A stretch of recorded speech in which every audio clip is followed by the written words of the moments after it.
विपक्षी एकता की मुहिम सफल होगी। 9 साल केंद्र सरकार के हो गए।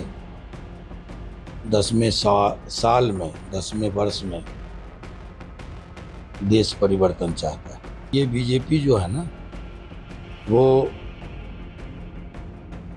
एक तरफ से दीजिए इसको मशीन में, वॉशिंग मशीन में एक तरफ से दीजिए सारे भ्रष्टाचारियों को, दूसरी तरफ से चकाचक एकदम ईमानदार होकर निकल जाते हैं। इसके कई उदाहरण हैं कि जितनी योजनाएं थी, Namami Gange, smart city, startup, आपको जनधन योजना, कौशल विकास, सब औंधे मुंह गिरा है। 2024 में अगर मोदी मैजिक नहीं चलता है तो उस 2024 के लोकसभा चुनाव में आनंद मोहन की क्या भूमिका होगी और आनंद मोहन अपने समर्थकों को कितने सीट पर चुनाव लड़वाएंगे? देखिए, चुनाव लड़ाना नीतीश जी ने जब पहल किया तो उनको कहा गया पीएम के उम्मीदवार। कभी उन्होंने नहीं कहा कि हम पीएम के उम्मीदवार हैं। हमारी क्या भूमिका होगी, वो हमारी भूमिका तय है कि हम कुछ भी हो जाए, सांप्रदायिकता का जहर देश और समाज में नहीं चलने देंगे। हमारी जितनी ताकत है उतनी ताकत हम ये जो जातीय विद्वेष, घृणा, नफरत, सांप्रदायिक आधार पर समाज और देश को बांटने की जो साजिशें और कोशिशें हैं, हम इसके खिलाफ खड़े होंगे। इसलिए कि हम एक जागरूक इंसान हैं और हमारा हमारा जो विरासत है हमारी, वो राष्ट्रीय आंदोलन की है।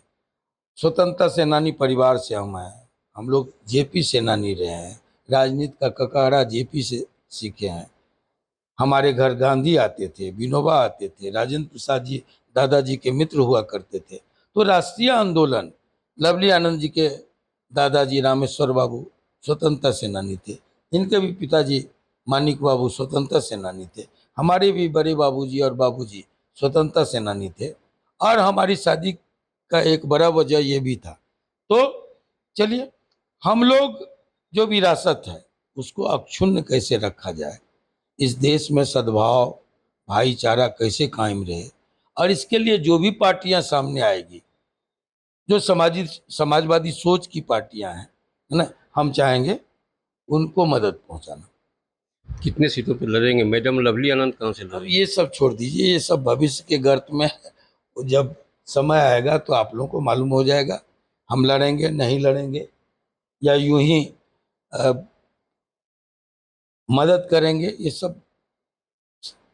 अच्छा आनंद, मुझे एक सवाल है कि अगर बीजेपी आपके रिहाई का बहुत विरोध कर रही है, अगर बीजेपी आपको ऑफर देती है कि आनंद मोहन एनडीए में शामिल हो जाए, तो आनंद मोहन क्या सोचेंगे? नहीं नहीं, सब छोड़ दीजिए इन बातों को। ये बेमतलब की बात होगी। इसलिए होगी कि हमारी जो सोच है वो तय है। हमारी जो मानसिक या विचारधारा है वो आज से नहीं, दशकों से, जब से होश संभाले तब से तय है। उसमें कुछ पार्टियां अनफिट हैं, उनके ऑफर का और नहीं ऑफर का कोई माने हमारे पास नहीं रखता। अच्छा, आखिरी सवाल जो देश की जनता भी जानना चाहती है, बिहार का एक एक बच्चा जानना चाहता है कि 16 वर्ष आपका जेल में बीता, तो वहाँ आपकी दिनचर्या क्या होती थी और किस कैसे काटते थे? बहुत सारी किताबें आपने वहाँ लिखी है और जानकारी ये भी मिल रही है कि सहरसा का मंडल कारा आज एक मिसाल बन के रह गया है। कैसा होता था वो पूरा दिन भर?